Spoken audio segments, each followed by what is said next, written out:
I'm gonna try to see if I can go live here in Colombia. We are here in Medellin, Colombia. That's the view outside, and I am literally sitting here in my bed, and I want to say hi to everybody. I couldn't help. I couldn't resist just saying hello to you guys, and I had a thought I wanted to share with you. A couple of thoughts. You guys know I'm always thinking about stuff. Hey, angry black woman, angry black woman getting her PhD. Ain't that you, babe? Were you an angry black woman when you were getting your PhD? Nope. You wasn't angry? Shit. Mm-mm. I was an angry black man. I got into many fights when I was getting my PhD. Hey, Rob Nice, Battle Royale. What's up, Odilion? Prawl Season, El Haj, Project Chick, Derek Shirley. What's going on, Montana? What city you guys from? What city you guys in? Let me know what city you're in. Maya, Juanita from Pensacola, Ava. Hi, this is a great conversation. April, how are you? What's up, Paragon? Eric Hill had this debate this morning. Yeah. So, okay, Atlanta, Philly, DC, Panama City. I am actually going to go to Atlanta this weekend. Jay Morrison is doing a grand opening of his new facility down there, and I'm going to support my brother because I believe black men and black women should come together to support each other. And then we're going to do an event in New Orleans, a Black Wealth event in New Orleans, in the middle of January, I think the weekend of January 18th. Unfortunately, guys, that event is totally sold out, so we cannot have anybody come to the door. But what I'm going to do is try to set up a live stream so you guys can check it out from a live stream. Okay, so I want to let you guys know what's going on. But anyway, I was thinking about a couple of things. One of which was just a little message to kind of help you start your day. You know, I thought about again. I keep obsessing over the fact that Colombia, literally, this country that has all this infrastructure, thousands of businesses, its own government, its own school system, its own media outlets, its own professional sports leagues, not teams, professional sports teams, but professional sports leagues. And they literally, I don't know if you guys know, but literally their gross domestic product is one fourth of the amount of money that black people in America make in a year. Did you know that we bring in 1.3 trillion?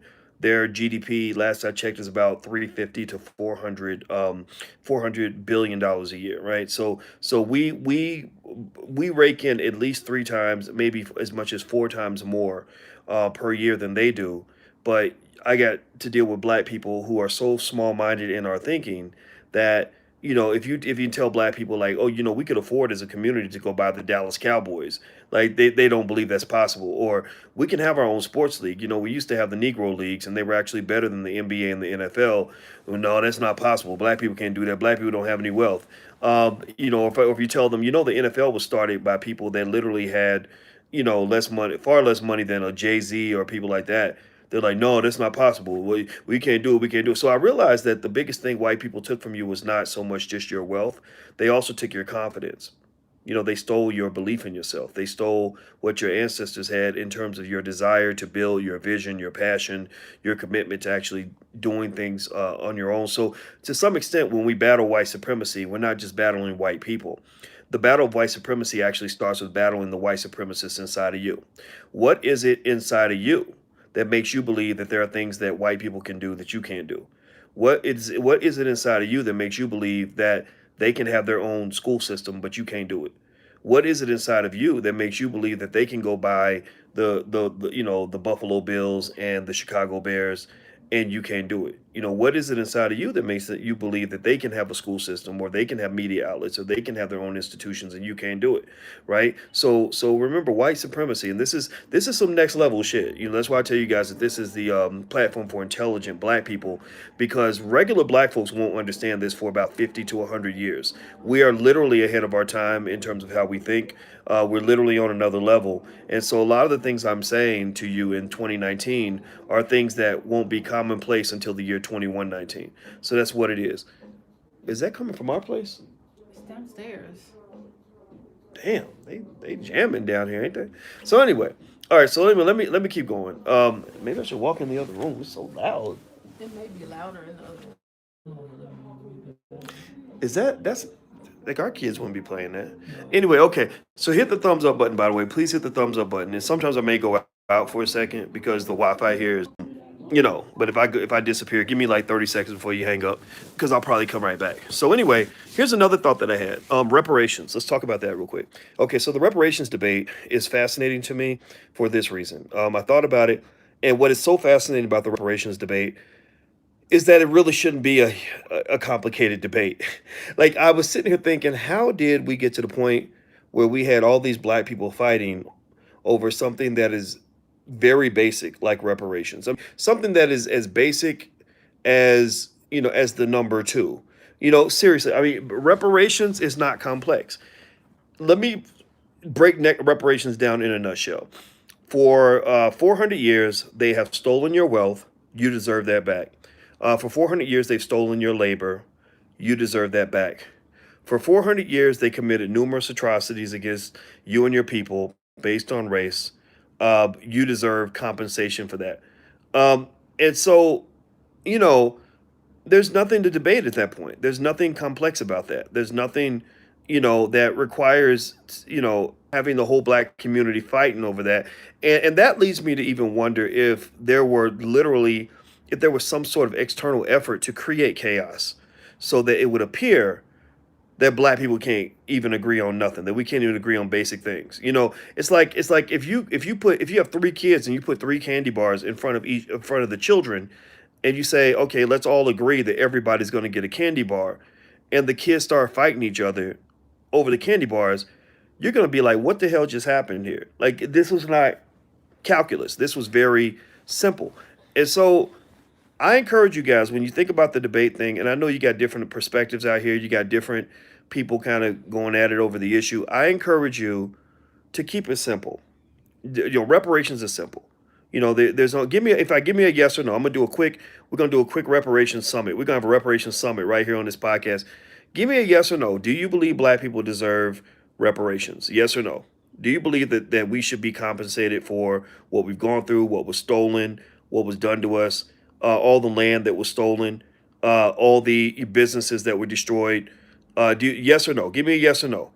Okay. I'm looking for the yeses. Okay, it looks like the yeses have it. It looks like okay. So our first proposal has been passed that yes, black people deserve reparations. Okay, so the second proposal for the reparations summit, I'm going to lay this out for you, and it's going to be a yes or no vote. How many of you believe that we should go back and check the receipts and find out what land was stolen from us?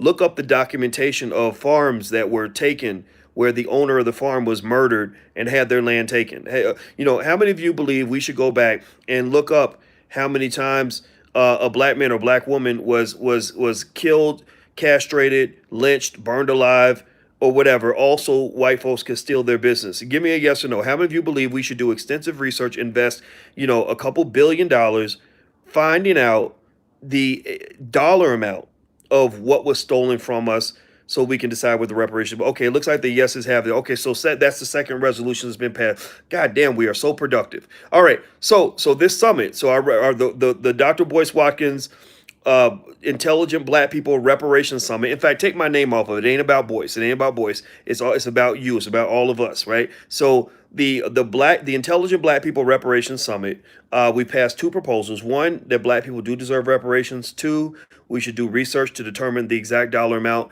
Now let's do proposal three. Proposal three. How many of you believe that we should then tell any politician that wants our vote that a condition for our support is that you must push forward on an initiative that will guarantee a multi-trillion-dollar compensation package for black people and black communities across the country, and maybe even across the world as well, that deserve reparations? Give me a yes or no if you believe that we should tell our politicians that the black agenda is reparations, that we don't want to hear nothing about. Let me know if you can hear me. Give me a yes or no if you can hear me. Okay, looks like you can hear me. Okay, good. Extensive research, not on whether or not reparations are owed. It should be on the amount, the dollar amount, so we can come up with a number. The number that I've seen is between 13 and 15 trillion dollars. That's going to be a big debt to pay, but you know what? We like bill collectors, and we showing up, and we do expect payment on Tuesday. The third component is that politicians will be told that if you want a black vote, you're going to have to support black reparations. I think that's fair. I think that's there's nothing wrong with that. America has the will to push forward on the things that they actually care about, and this is an important issue. So there's nothing really to debate. The only thing to debate at that point are the details. Okay, well, what do you do? Do you? In fact, let's do that part. Let's do that part. Okay, let me know if you guys can hear me or see me, because it looks like I might really be frozen. The last comment I see is Juanita Chandler, and I don't see anybody else's comments in here. Does anybody? Can you see me and hear me? Because if it looks like you can't see me and hear me, I'm going to go ahead and shut this live stream down, and maybe I'll come back a little bit later.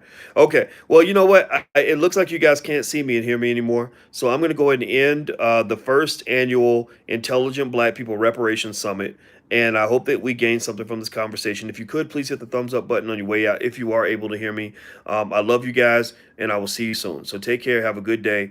And remember, it's don't make things complicated when they don't have to be. They can be made simple. Talk to you later. Love you guys. Peace.